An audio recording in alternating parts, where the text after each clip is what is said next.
expresiva y corazón de latoneles. Voy, sufrió demasiado, ella perdió los papeles. Voy, se está dando cuenta de que ya nada le duele. Voy, imán de putadas, ya nada le sorprende.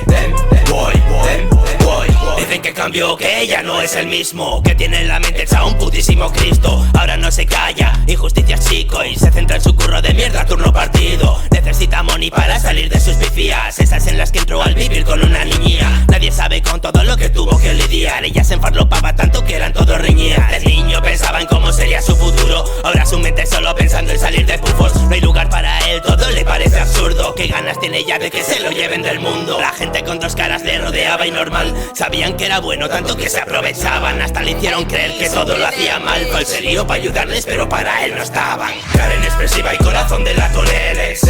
Voy, sufrió demasiado, ella perdió los papeles. Voy, se está dando cuenta de que ya nada le duele. Voy, imán de putadas, ya nada le sorprende.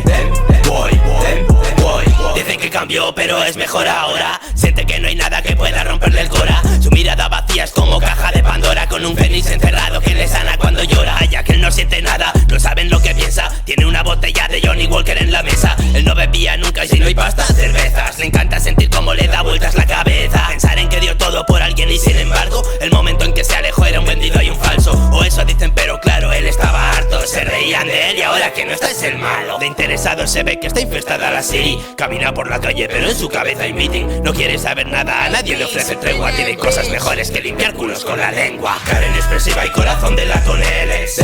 Voy, sufrió demasiado, ella perdió los papeles. Voy, se está dando cuenta de que ya nada le duele. Voy, imán de putadas, ya nada le sorprende. Voy, Karen expresiva y corazón de latoneles. Voy, sufrió demasiado, ella perdió los papeles. Voy, se está dando cuenta de que ya nada le duele. Voy, imán de putadas, ya nada le sorprende.